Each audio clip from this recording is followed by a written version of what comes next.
My name is Eric Spanier, and my wife Tiffany and I have been pastoring here in Wilmington, Delaware at New City Church for 10 years. In 2013, when things started getting more difficult, what kept us here and what kept us serving, even having jobs on the side to help pay the bills, was the call here.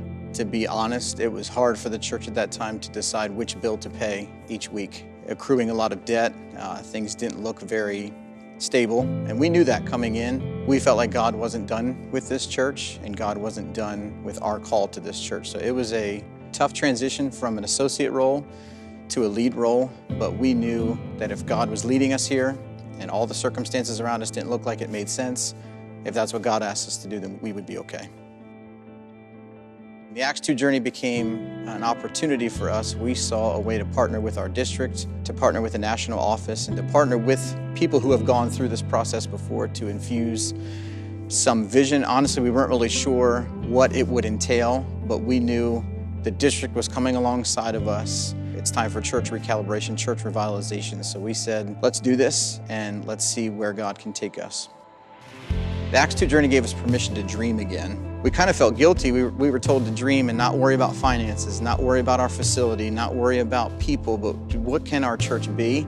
And so I think it gave us freedom to dream again, and that was refreshing. And out of that came our core values, came our vision statement. We really felt like we were supposed to change the name of the church, and it came this strategic plan. And so we're not there yet, but we are starting to become the church of our dreams. We have a clear pathway in mind. We're able to look back and celebrate those wins along the way, that we are better now because of something like the Acts 2 journey helping us.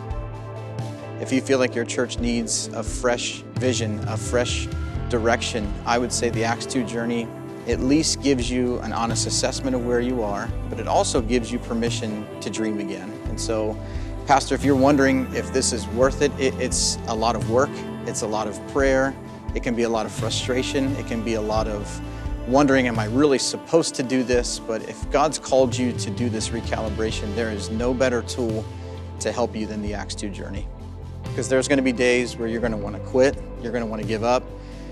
You may take a step forward and 2 steps back. Finances may not get better. People may not be catching the vision as quickly as you think. But if God's called you, then you've got to celebrate even a small win, even if a brand new person comes because you had an outreach, or that person who has never served before, all of a sudden when everything's rebranded, they're ready to serve. So you've got to be called to this and let that sustain you, because recalibration is a special calling, but it's an honor to take a church that maybe local businesses or the IRS or people in your neighborhood thought it should have closed. It would have just made sense to close. But if God's calling you to a recalibration, stick to it, because it's going to be worth it.